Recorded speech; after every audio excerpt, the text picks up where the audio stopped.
Jeli, apakah sudah terlihat? Sudah. Oke. Udah, Kon. Udah. Oke, baik. Bismillahirrahmanirrahim. Assalamualaikum warahmatullahi wabarakatuh.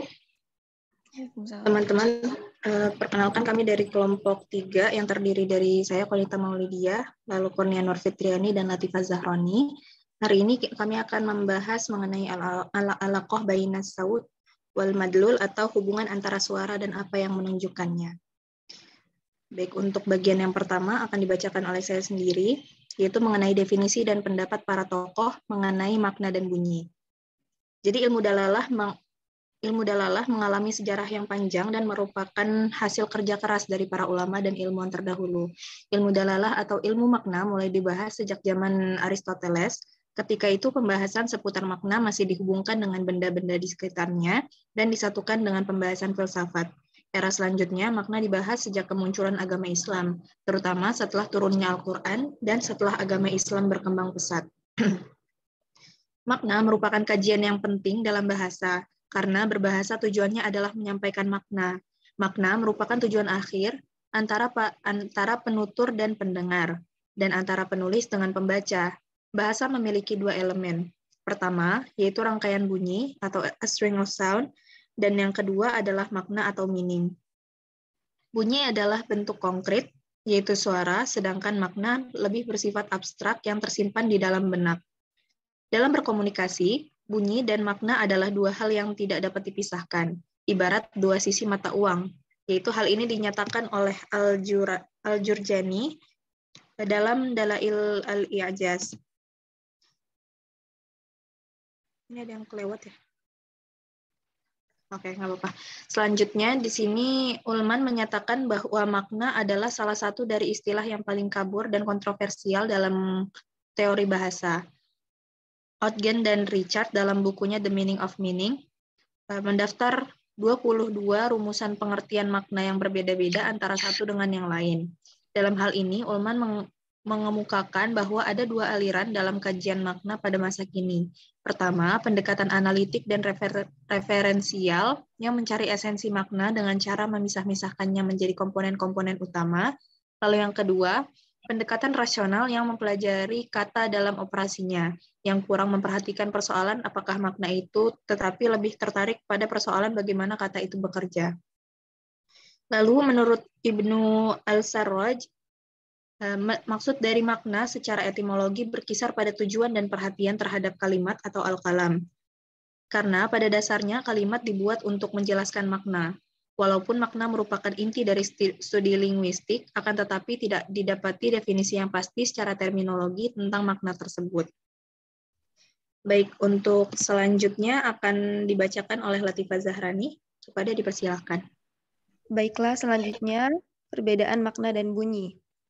Chair mengungkapkan bahwa onomatop adalah tiruan bunyi yang merujuk pada kesan atau bunyi dari suatu benda, suatu keadaan dan tindakan. Maksudnya, nama-nama benda atau suatu hal dibentuk berdasarkan bunyi dari benda tersebut. Sedangkan menurut teori yang dikembangkan dari pandangan Saussure, makna adalah pengertian atau konsep yang dimiliki atau terdapat pada sebuah tanda linguistik. Contohnya bunyi mangkok. Kita dapat mengetahui bahwa bunyi yang dikeluarkan adalah bunyi mangkok, dan kita tidak bisa menunjuk benda lain yang bunyinya misalnya krek-krek itu adalah mangkok. Karena kita mengetahui bahwa bunyi tersebut adalah bunyi mangkok. Maka makna yang sudah jelas dan dapat diketahui, mangkok yaitu alat yang berbentuk setengah lingkaran yang biasa terbuat dari porselin, batu, plastik, atau logam. Bentuknya yang setengah lingkaran digunakan untuk meletakkan makanan. Selanjutnya, hubungan antara makna dan bunyi. Semantik menelaah lambang-lambang atau tanda-tanda yang menyatakan makna, hubungan makna yang satu dengan makna yang lain, dan pengaruhnya terhadap manusia dan masyarakat. Oleh karena itu, semantik mencakup makna-makna kata, perkembangannya dan perubahannya, sehingga semantik merupakan ilmu yang mempelajari tentang makna dan dari sebuah bunyi. Ada beberapa hubungan semantik atau antar makna yang memperlihatkan adanya persamaan, pertentangan, tumpang tindih, dan sebagainya. Hubungan inilah yang dalam ilmu bahasa dikenal dengan kata sinonim, antonim, dan juga polisemi. Selanjutnya saya kembalikan kepada moderator. Baik, terima kasih kepada Latifah Zahrani. Untuk selanjutnya akan dibacakan oleh Kurnia Nurfitriani, Kepada dipersilakan. Selanjutnya ada macam-macam dan contoh makna dan bunyi. Yang pertama di sini ada makna leksikal dan makna gramatikal. Leksikal adalah bentuk adjektif yang diturunkan dari bentuk nomina leksikon. Satuan dari leksikon adalah leksem, yaitu satuan bentuk bahasa yang bermakna. Kalau leksikon kita samakan dengan kosakata atau perbendaharaan kata, maka leksem dapat kita persamakan dengan kata. Contohnya, kata tikus makna leksikalnya adalah sebangsa binatang pengerat yang dapat menyebabkan timbulnya penyakit tifus. Maknanya tampak jelas dalam kalimat tikus itu mati diterkam kucing, atau panen kali ini gagal akibat serangan hama tikus. Yang kedua ada makna referensial dan non-referensial. Perbedaan makna referensial dan makna non-referensial berdasarkan ada tidak adanya referen dari kata-kata itu. Bila kata-kata itu mempunyai referen, yaitu sesuatu di luar bahasa yang diacu oleh kata itu, maka kata tersebut disebut kata bermakna referensial. Kalau kata-kata itu tidak mempunyai referen, maka kata itu disebut kata bermakna non-referensial. Contohnya, kata meja termasuk kata yang bermakna referensial karena mempunyai referen, yaitu sejenis perabot rumah tangga yang disebut meja. Sebaliknya, kata karena tidak mempunyai referen, jadi kata karena termasuk kata yang bermakna non-referensial.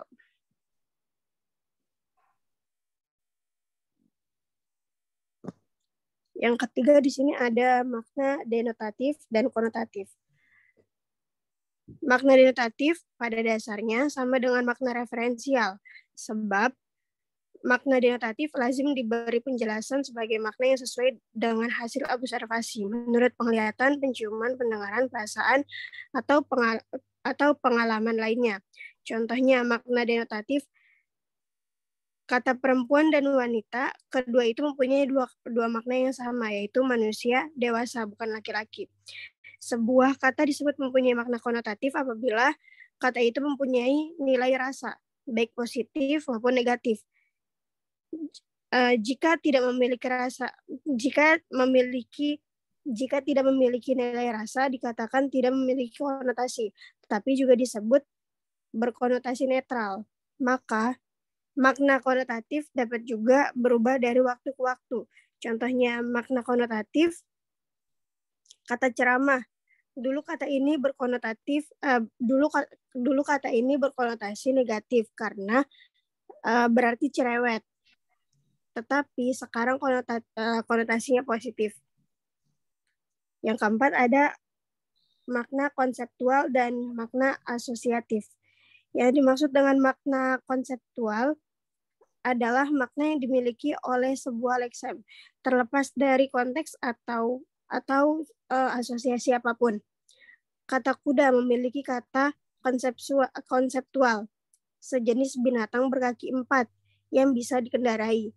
Jadi, makna konseptual sesungguhnya sama saja dengan makna leksikal, makna denotatif, dan makna referensial.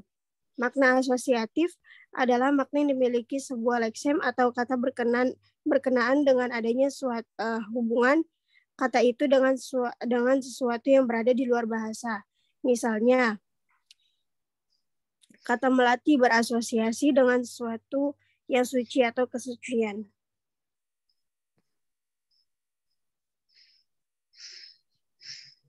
Yang kelima di sini ada makna kata dan makna istilah. Setiap kata atau leksem memiliki makna, namun dalam penggunaannya, makna kata itu baru menjadi jenis kalau kata itu sudah berada dalam konteks kalimatnya atau konteks situasinya. Sedangkan istilah mempunyai makna yang jelas, yang pasti, yang tidak meragukan meskipun tanpa konteks kalimat. Oleh karena itu, sering dikatakan bahwa istilah itu bebas konteks. Hanya perlu diingat bahwa sebuah istilah hanya digunakan pada bidang keilmuan atau kegiatan tertentu. Perbedaan antara makna kata dan istilah dapat dilihat dari contoh tangannya luka karena pecahan kaca. Lalu ada contoh lain, lengannya luka karena pecahan kaca. Kata tangan dan lengan pada kedua kalimat di atas adalah bersinonim atau bermakna sama. Namun, dalam bidang kedokteran, kedua kata itu memiliki kata yang berbeda. Tangan bermakna bagian dari pergelangan sampai ke jari tangan, sedangkan lengan adalah bagian dari pergelangan sampai ke pangkal bahu.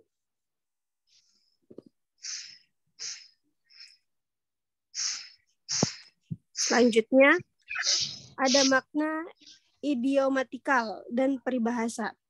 Idiom adalah satuan ujaran yang maknanya tidak dapat diramalkan dari makna unsur-unsurnya, baik secara leksikal maupun secara gramatikal. Contoh dari idiom adalah bentuk membanting tulang dengan bermakna bekerja keras, meja hijau dengan makna pengadilan.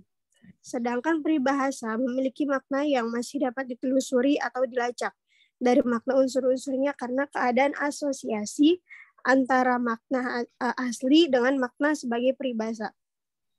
Contohnya, peribahasa seperti anjing dengan kucing yang bermakna dikatakan ihwal dua orang yang tidak pernah akur. Makna ini memiliki asosiasi bahwa binatang yang namanya anjing dan kucing jika bersua memang selalu berkelahi, tidak pernah damai. Yang terakhir di sini ada makna kias. Dalam kehidupan sehari-hari, penggunaan istilah arti kiasan digunakan sebagai oposisi dari arti sebenarnya. Oleh karena itu, semua bentuk bahasa, baik kata, frase, atau kalimat yang tidak merujuk pada arti sebenarnya atau arti leksikal, arti konseptual, atau arti denotatif disebut mempunyai arti kiasan. Jadi bentuk-bentuk seperti putri malam artinya bulan, sedangkan raja siang artinya matahari. Baik, saya kembalikan kepada moderator. Baik, sekian presentasi dari kami, dari kelompok 3. Kepada teman-teman yang ingin bertanya, dipersilahkan.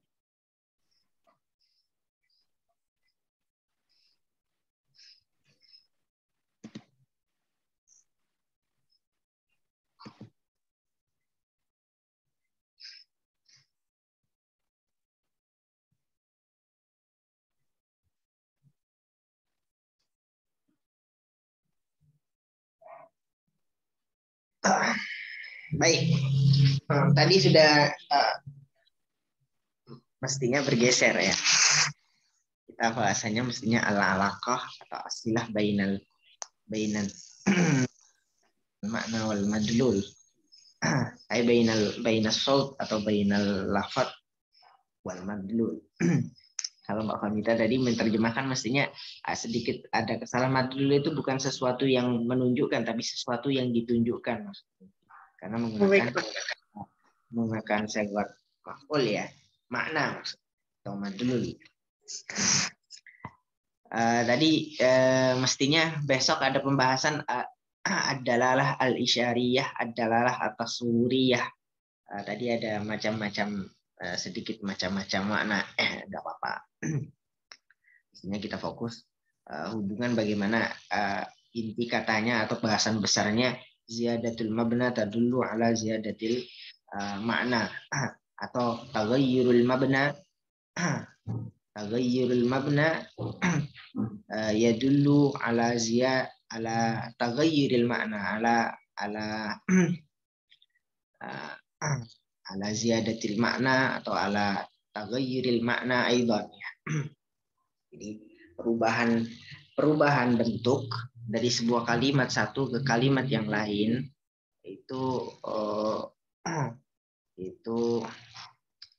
memiliki arti yang berakibat perubahan makna dari satu makna ke makna yang lainnya.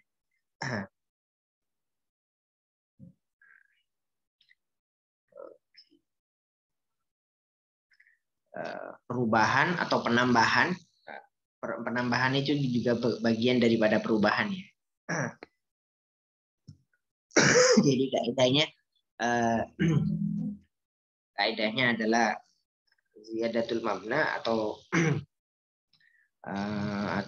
taghayyurul mabna yadullu ala taghayyuril makna, atau ziyadatul mabna tadullu ala ziyadatil makna. Kita ringkas as-saut atau al-lafaz ya, suara. Maksudnya lafaz yang disuarakan atau yang dibicarakan. Dalam hal ini kita membahas tentang Al-Qur'an. Al-Qur'an jelas kalau tidak dilafadzkan ya sama nggak ada artinya. Terus nanti di zaman akhir kalau nggak ada seorang pun yang melafadzkan ya jadinya tidak memiliki makna, atau sama seperti hal-hal atau barang-barang yang mati lainnya. Al-Quran bisa hidup ya karena dilafadzkan, dipelajari, diamalkan ya. Kalau tidak diapa-apain ini sama kayak buku-buku yang lain, atau sama kayak tulisan biasa. As-saut, kenapa kok menggunakan redaksi as-saut? Karena ya sama saja, karena definisi lafadz itu kan saut. Kalau dicoba dicari di syarah-syarah kalamuna lafdzun fidun kasakim wasmun wa fi'lun summa harfun lil kalim, itu kan definisi dari, kalau di matan jurumnya dulu kan lafadz itu adalah adalah suara yang mengandung huruf hijaiyah ya. Jadi suara atau lafadz itu sama saja.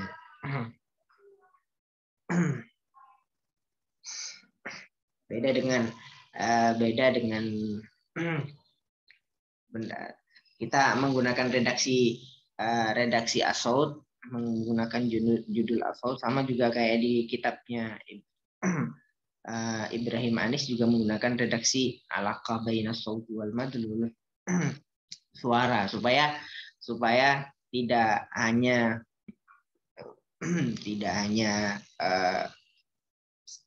cakupannya tidak hanya lebih sedikit pada bahasa Arab atau lafadz yang didefinisikan sebagai bahasa Arab, tapi semua suara, baik nanti berbahasa Indonesia, berbahasa Arab, itu pasti memiliki madlul, memiliki makna. Ada diskusi? Silakan kalau ada diskusi. Ada pertanyaan dulu.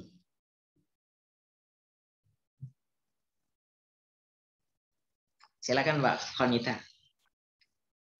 Disuruh bertanya, kalau nggak mau bertanya ditodong saja. Gimana teman-teman? Ayo bertanya dong. Kalau nggak mau ditanya, coba ditanyain. Udah paham belum teman-teman? Di antara iya dan tidak ya. Nah, kemarin ada yang salah satu kelompoknya Mbak Konita ada yang tanya tentang materi ini nggak sih? Iya betul Pak. Latifah Iya, Pak.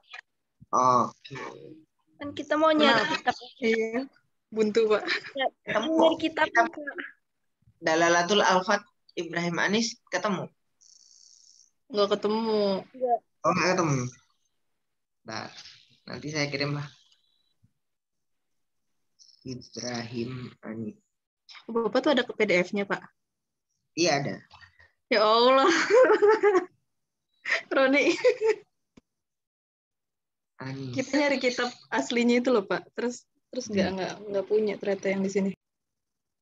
Oh kalau di kan susah, kalau kitab putih itu susah.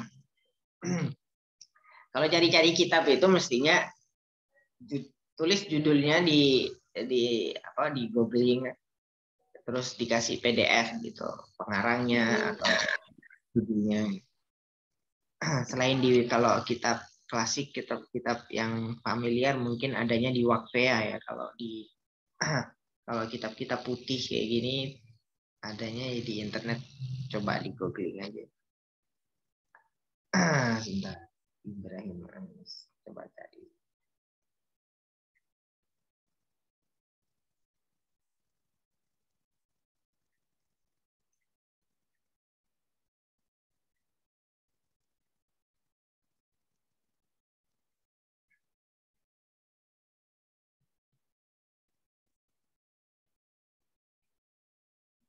Di HP nggak ada.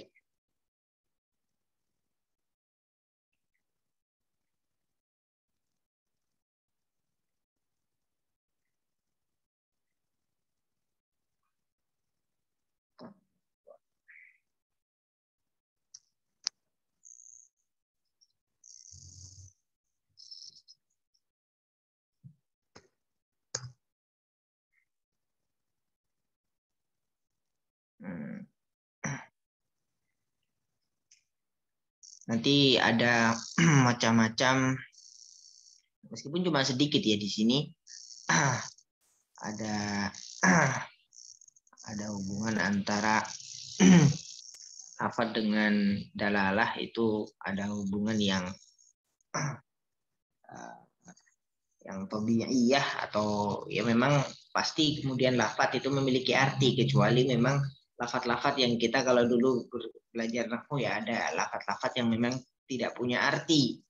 Tidak punya arti maksudnya tidak punya arti itu tidak dari bahasa Arab, disebut sebagai kalimat yang ajam. Kalau salah satu definisi atau salah satu memahami supaya mudah, kalimat ajam itu apa ya? Kalimat yang tidak punya arti atau tidak dari bahasa Arab. Padahal ya meskipun tidak dari bahasa Arab bisa jadi punya arti, kayak pratama itu kan maksudnya tidak dari bahasa Arab tapi juga punya arti, dan juga disebut ajam ya.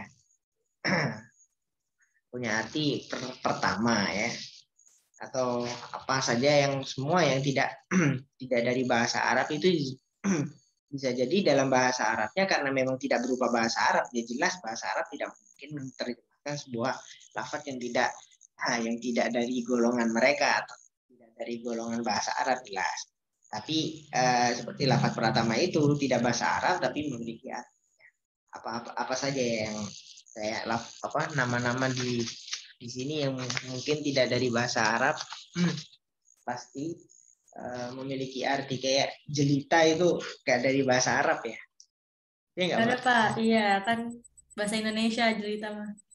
Dari bahasa, tapi punya arti ya kan, Mbak ya? Punya dong. Apa jelita? Jelita tuh. Bapak kan juga tahu pasti artinya.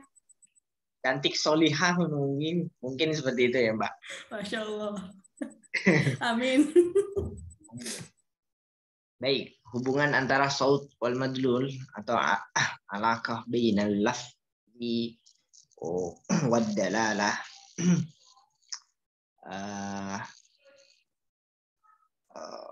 Di sini nanti ada bagaimana mendefinisikan al-lafaz atau al-kalimah, terus juga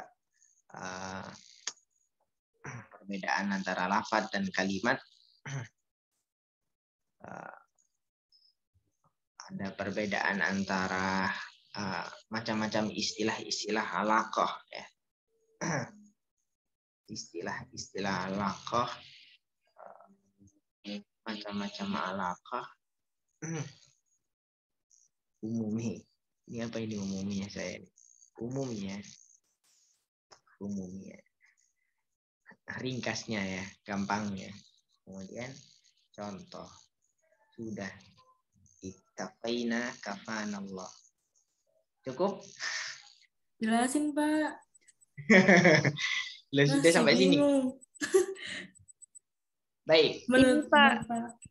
Tadi jelita, kita juga bingung sih, Pak.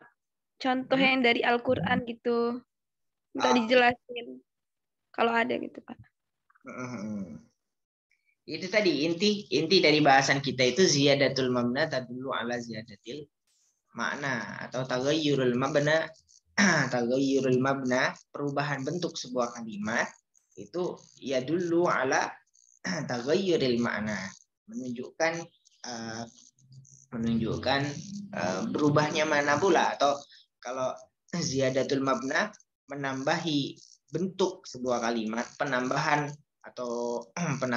bentuk kalimat ditambahin hamzah, ditambahin sin, ditambahi tak ziyadah, itu pasti memiliki ya dulu atau tadullu ala ziyadatil makna, pasti menunjukkan arti tambahan. atau pengurahan, tidak sebaliknya daripada itu pengurangan atau kalimat yang lebih sedikit meskipun kalimatnya satu derivasi pasti memiliki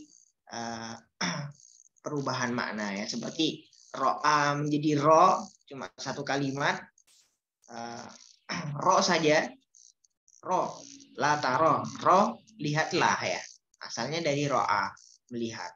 Kemudian ki, kofnya saja mestinya iuki, ada wawu dan ada hamzah ada hamzah wasol, kemudian ada wawu ain fiil, kemudian kof, setelah itu ada ya ya lam fiil, tapi ketika di i'lal jadinya ra, jadinya ki dan ro, ki raksoho sapa sirato jagalah. Itu pengurangan kalimat itu atau proses-proses i'lal seperti itu pasti memiliki arti yang berbeda dari bentuk yang asalnya gitu.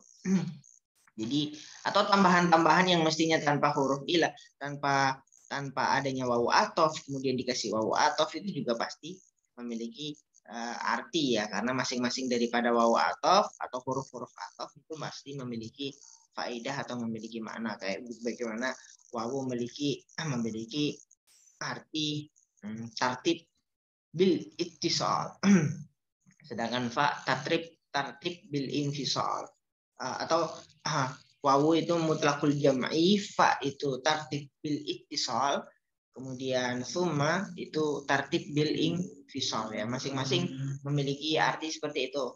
Dan ketika ada sebuah lafaz kok ditambahin dengan itu kan pasti memiliki arti dan maksud ya. Bagaimana ja'a Zaidun wa Amrun, telah datang Zaid dan Amar. Sedangkan ketika ja'a Zaidun fa Amrun, datang Zaid, kemudian setelahnya sebentar, mungkin jedanya 5 menit, kemudian datanglah Amar ya. Setelah datang tidak bareng. Kalau ja'a Zaidun wa Amrun itu bareng. Kalau ja'a Zaidun fa Amrun itu datangnya belakangan Amar. Tapi jedanya cuma sebentar. Sedangkan ja'a Zaidun summa Amrun itu telah datang Zaid, kemudian telatnya jauh ya, masuknya ke kelas telatnya jauh, tak boleh masuk dia karena menggunakan summa ya.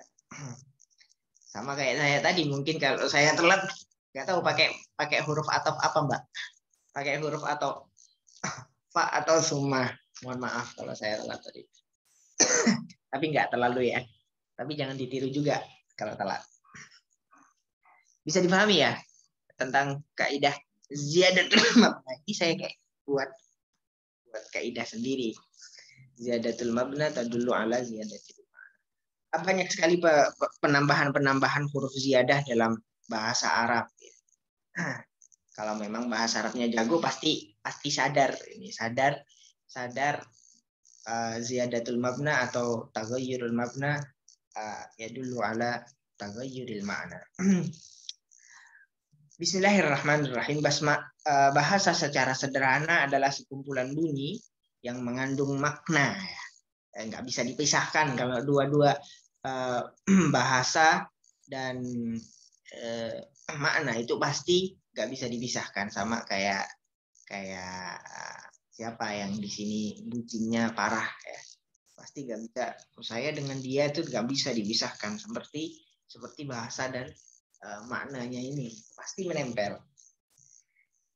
Karenanya hal utama dari kajian bahasa pada dasarnya adalah hubungan antara lafaz dan makna ini ya, karena tidak bisa dipisahkan, pasti dua-duanya harus terbahas, harus nggak bisa dikesampingkan. Nanti kalau cuma membahas lafaz, mungkin hanya cuma satu materi yang tanpa membahas maknanya, tapi nanti pasti berkumpul, dua-duanya nggak bisa dipisahkan. Dalam kaidah mungkin disebutkan ziyadatul mabna tadullu ala ziyadatil makna. Yang poin pertama, lafaz dan makna, lafaz atau hubungan bahasa dengan makna itu sesuatu hal, dua hal yang tidak mungkin terpisahkan. Pasti kalau diambil kesimpulan pasti ada silah, ada hubungan ya. Nggak tahu hubungannya kakak beradik atau ibu bapak atau apa. Enaknya disebut apa? Kalau tobi'iyah ya berarti hubungan apa? Yang sudah nyata atau sudah tabiatnya atau sudah apa? Sudah semestinya. Dalam kebanyakan bahasa, penambahan dalam struktur kata dapat menambah atau merubah makna kata tersebut. Ya. Dirubah, kayak ada kalimat, ada tambahan-tambahan di sini, istif'ali jama'ani, li talabin sayruratin wijdani. Bagaimana ketika lafaz ajrun ditambahin sin, hamzah wasol, kemudian tak bermakna tolab, kemudian bermakna sayrurah.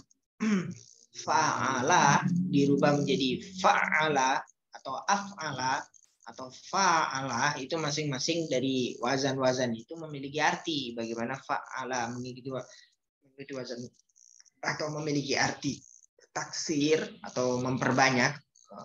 Kalau kasar tu azujaja, saya memecah saja. Kalau kasar tu azujaja berarti taksir, bermakna banyak. Saya memecah-mecah, nggak cuma membelah dua, tapi membelah makin banyak. Itu penambahan tad'if fi ainil fi'li. Atau ditambahi hamzah qata' di awal diikutkan wazan af'ala, maka menjadi ta'diyah. Yang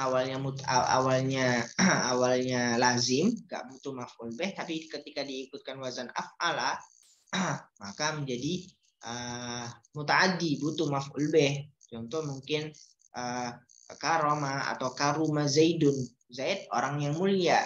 Tapi kalau diikutkan wazan akrama maka menjadi akrama amrun atau akrama bakrun zaidan ya. Memuliakan, artinya jadi bukan mulia lagi tapi memuliakan ketika diikutkan wazan af'ala. Atau diikutkan wazan fa'alah yang mengikuti, yang mendapatkan tambahan alif, setelah fa fi'il panjang fa'ala, maka bermakna musyarakah bainasnain. Qatala berperang, tapi kalau qatalah membunuh atau berperang, kalau ada qatalah itu pasti dua orang bertikai berperang atau duel ya, bermakna berduel. Beda kalau membunuh, qatala toh. Itu maksud daripada ziyadatul mabna tadullu ala ziyadatul ma'na. Dan banyak sekali perubahan-perubahan dalam bahasa Arab ya. Bahkan tadi sudah disinggung juga ada nilai rasa. Kalimatnya sama, ketika dilafatkan atau diucapkan dengan menggunakan intuisi atau digunakan nada yang berbeda, nada marah, nada ketika senang, nada ketika ketika biasa-biasa saja, pasti memiliki arti yang berbeda ya. Kalimat yang sama. Bahkan pengurangan struktur kata juga dapat merubah makna ya. Tidak hanya penambahan struktur kata, tapi juga pengurangan sama-sama memiliki arti yang berbeda. Kalau dalam saya pernah baca artikel bagaimana lafaz wasiqal ladzina taqaw, yang di awal mungkin wasiqal ladzina kafaru ila jahannam zumara hatta idza ja'uha futihat abwabuha.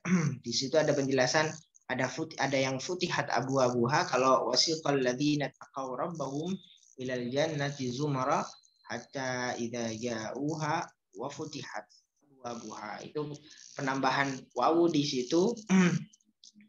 Yang satu tanpa wawu, yang satu dengan wawu, itu memiliki maksud yang berbeda. Bagaimana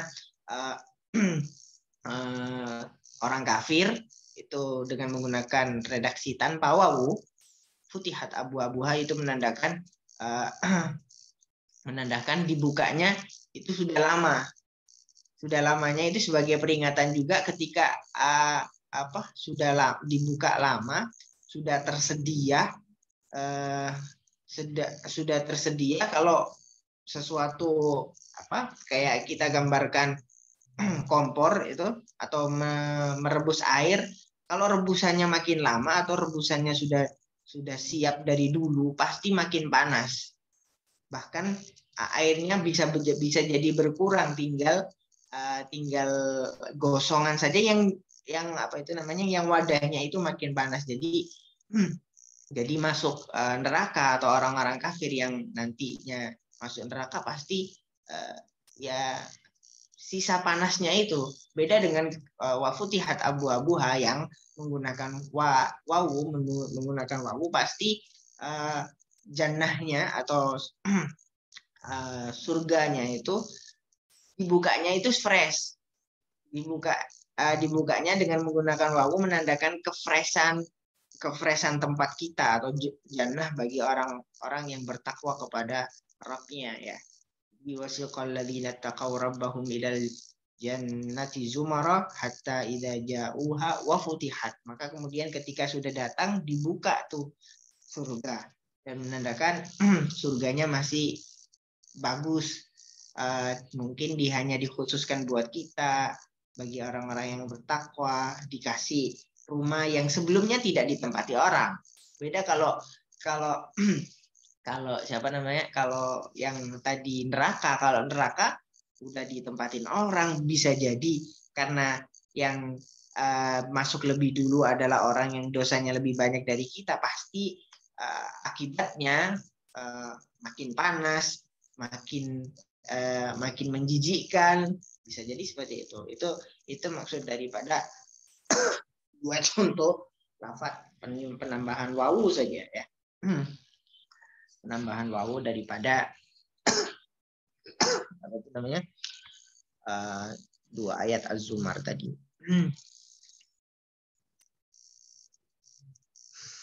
Para ahli nahwu membedakan antara lafaz dan kata. Para ahli nahwu, kalau lafaz adalah proses pengucapan bunyi, ya makanya kemudian lafaz itu didefinisikan sebagai suara. Lafzun yashtamilu ala hurufil hijaiyah ya kalau lafaz. Sedangkan kata atau kalimat adalah lafaz yang mengandung makna. Kalau sudah berupa kata atau berupa kalimat itu pasti sudah memiliki makna. Beda kalau lafaz itu proses pengucapannya. Makanya didefinisikan itu tadi. Sedangkan kalau kalimat dan kata meskipun dalam prakteknya kadang lafaz dan kata atau kalimat itu disamakan, padahal yang benar lafaz itu adalah proses, sedangkan kalimat sudah berupa kata atau kalimat sudah dituliskan. Kalau lafaz proses bunyi bahasa. Huruf-huruf hanyalah menggambarkan bunyi yang ditimbulkan oleh pelafatan manusia. Huruf hanya wadah atau media untuk membunyikan ya. Istilah-istilah alaqah atau istilah-istilah hubungan bisa jadi menggunakan redaksi as-silah atau bi'iyah atau as-silah dzatiyah, naturalisme, subjektivisme. Istilah ini dinisbatkan pada filsuf ya Yunani yang diantaranya adalah Plato, Socrates, Aristoteles. Bagaimana ada hubungan yang semestinya yang nggak bisa dipungkiri atau tidak bisa dihindari ya. Pasti ada hubungan, ada at-tabi'iyah yang semestinya kayak gambarannya kayak istri yang menyayangi anaknya meskipun ada seorang ibu yang tidak menyayangi, bisa jadi ada ya, tapi wataknya atau tabiatnya atau mestinya itu ya jelas ibu menyayangi anak. tanpa disuruh pasti menetei, tanpa disuruh pasti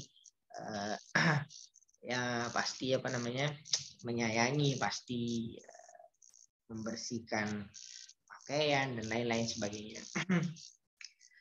Ada al-alaqah at-tabi'iyah adzatiyah.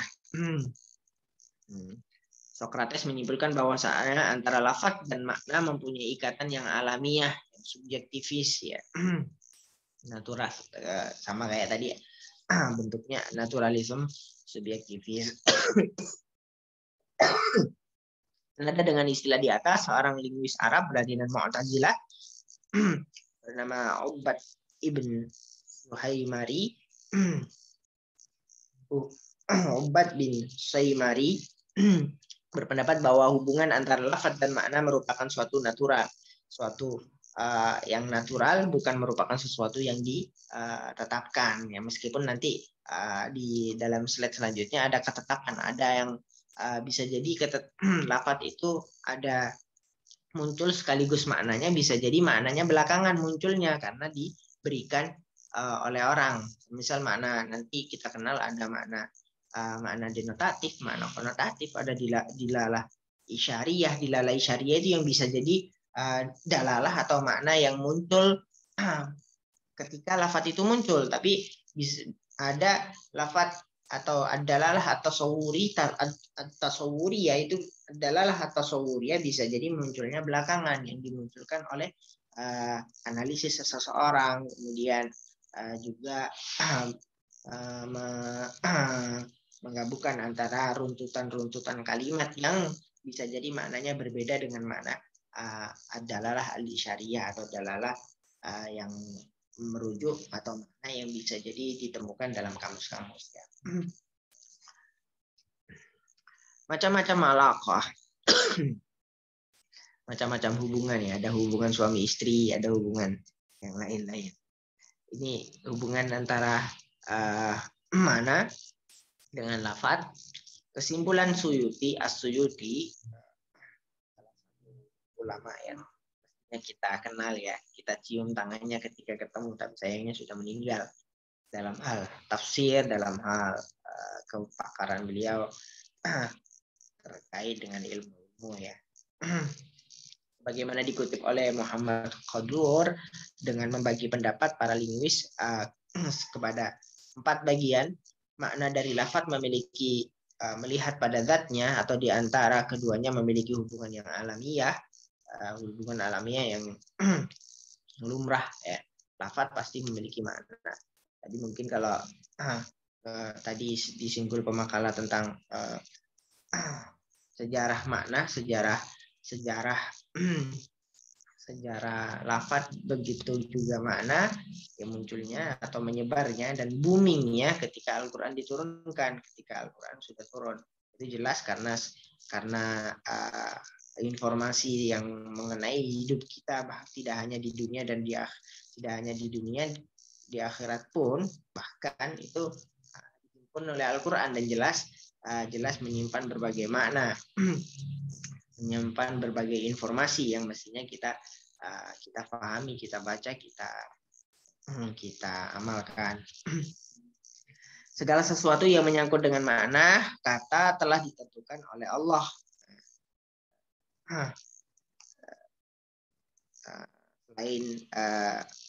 Selain ini mungkin mewakili kalimat ad-dalalah al-isyariyah, begitu juga ini segala sesuatu yang menyangkut dengan makna kata telah ditentukan oleh Allah.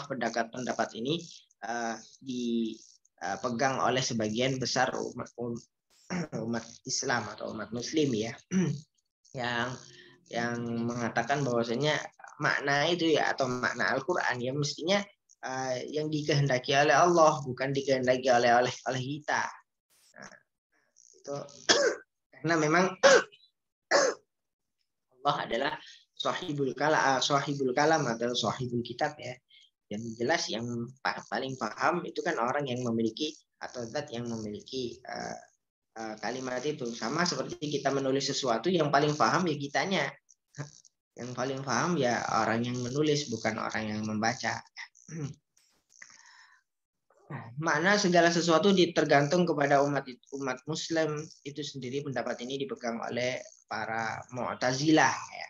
Ini ya karena memang sedikit nyeleneh kalau orang Mu'tazilah sama dengan orang Khawarij, tapi ya tidak bisa dipungkiri golongan-golongan Mu'tazilah juga ada tokoh-tokoh yang juga bagus ya, kayak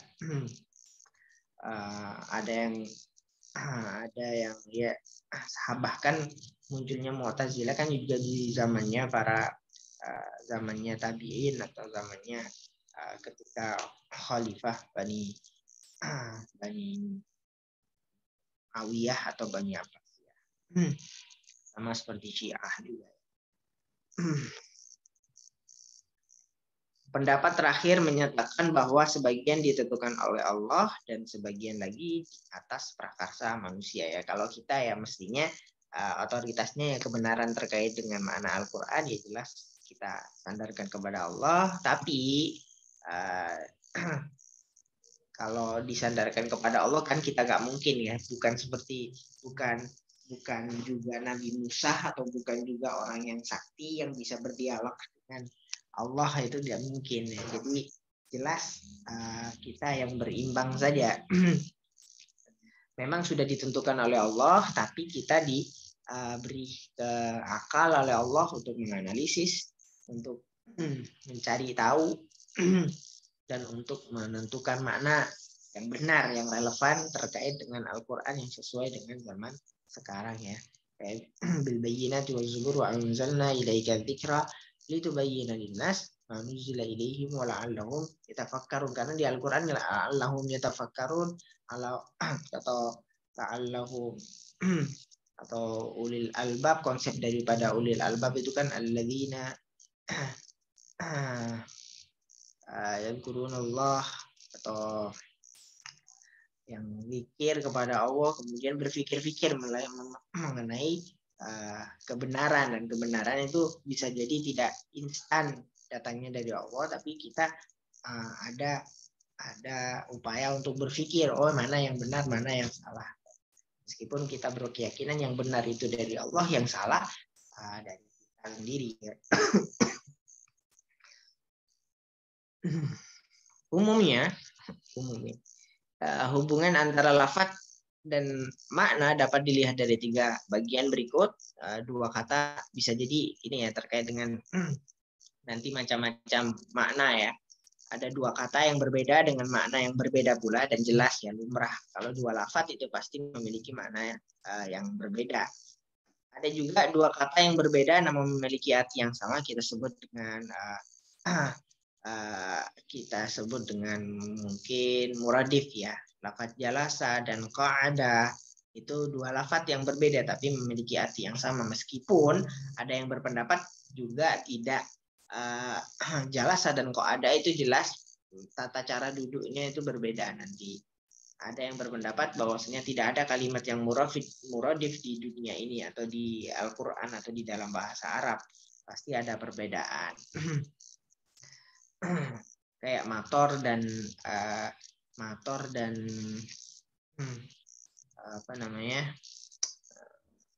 ghaith ya. Ada lafadz ghaith dan mator itu. Ghaith konteksnya itu hujan yang membawa faedah, sedangkan mator yang membawa ketidaknyamanan atau menjadi azab ya. Wa amtarna alaihim matara fasa'a matarul munzarin. Sedangkan ghaith itu konteksnya kayak seperti kita berdoa atau istaghithuna rabbahum fastajaba lahum anni mumidduhum bi alfin minal malaikati murdifin. Bisa jadi turunnya sesuatu yang kita sebut hujan itu hujannya ketika menggunakan redaksi ghaith itu pasti berfaedah atau ada kenyamanan, sedangkan mator itu tidak ya. Satu kata yang sama memiliki arti yang berbeda, hubungan itu disebut juga dengan hubungan makna atau alaqah adalah satu kata yang sama dan memiliki arti yang berbeda. Nanti kita sebut ada istilah-istilah, nanti ada at-tadad, ada al-adad, kemudian ada idiom ya. Ini macam-macam. Ini salah satu umumnya perbedaan sebuah kalimat dan maknanya.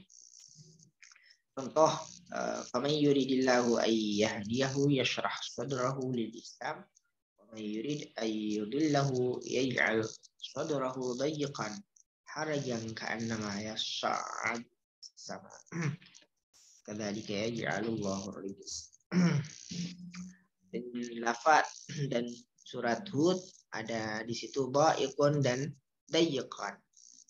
Bagaimana lafaz ketika menggunakan redaksi dhayyqan itu berarti kan tetapnya kerupakan atau hatinya yang sempit itu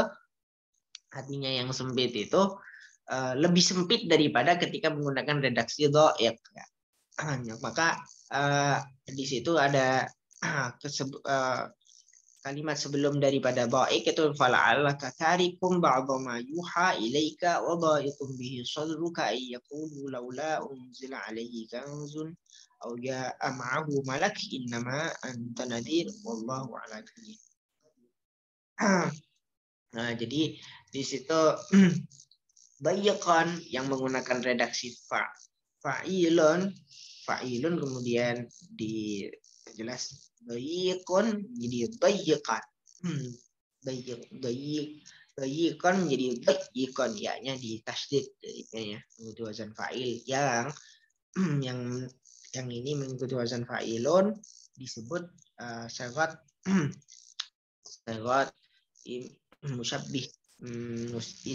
musyabbih bismil fa'il, dan disebut juga isim sifat musyabihat ya.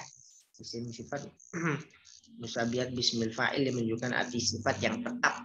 Sedangkan kalau dha'iq yang mengikuti wazan fa'ilun saja itu tidak tetap ya.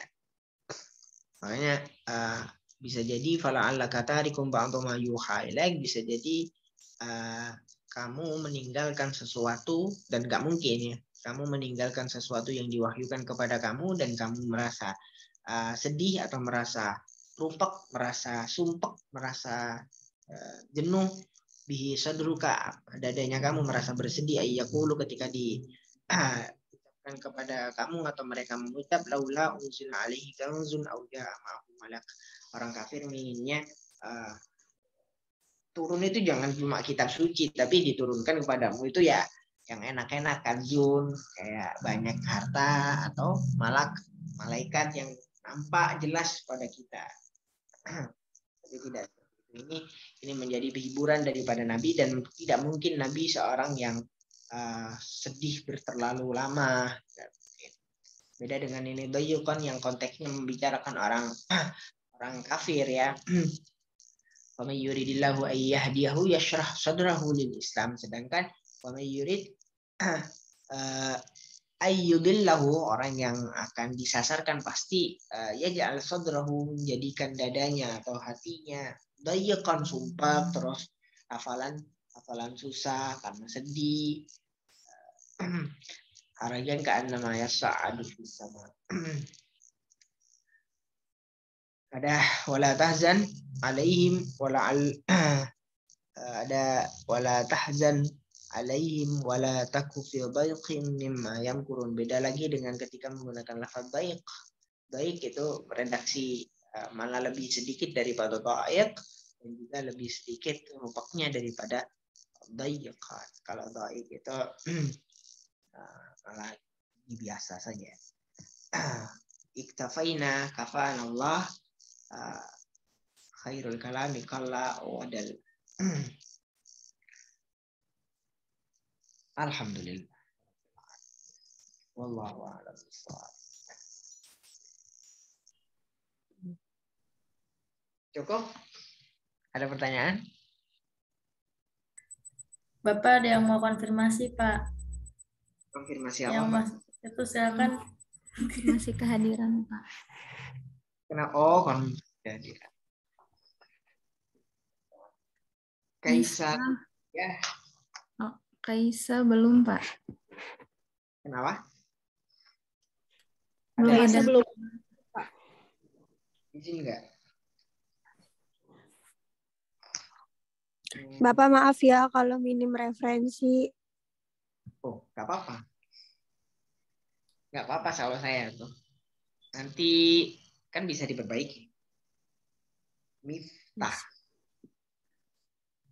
Hadir, Pak. Tadi tuh telat masuknya. Oke, Pak. Mana? Baik. Hadir. Tadi telat masuknya, Pak. Maaf, Pak. Dimaafkan. Novia Alifatul Fauziyah. Hadir Bapak. Novia hadir loh. Yang nggak ada keterangan Kaisa Lutsia. Mutiara, Pak. Mutiara sudah dicetak. Kasih, Pak. Bapak udah sembuh, Pak. Sudah negatif. Alhamdulillah. Sudah. Bakunnya sudah. COVID atau enggak? Sudah, alhamdulillah. Kalau demam-demam, kalau sekarang nggak usah tes COVID ya, mending di kamar aja. Pasti positif. Mending di kamar saja, jangan foto-foto dulu di luar. Iya, Mbak. Iya, Jangan betul. jalan-jalan dulu. Betul. Panas dulu. Masih batuk-batuk, tapi biasa. Baik, ada yang ditanyakan lagi? Ada konfirmasikan lagi? Silakan.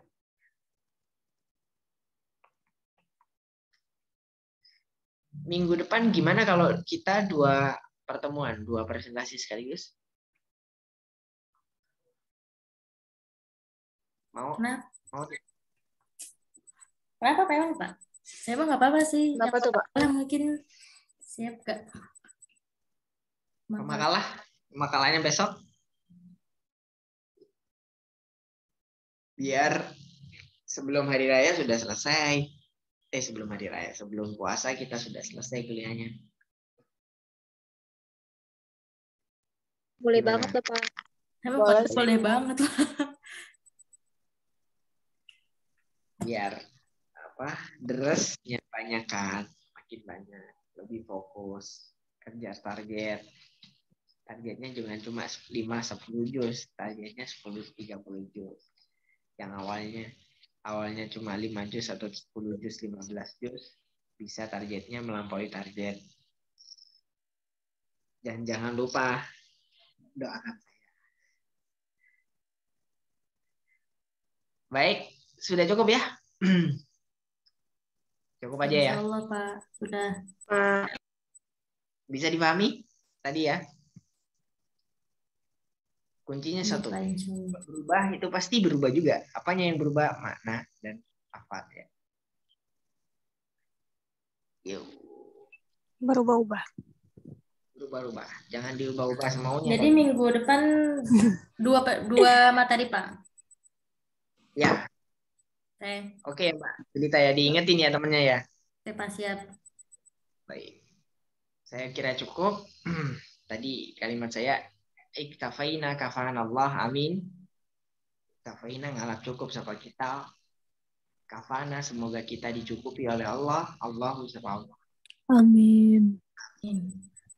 Saya pamit. Walafu minkum. Wassalamualaikum warahmatullahi wabarakatuh. Waalaikumsalam warahmatullahi wabarakatuh. Terima kasih Bapak. Bapak.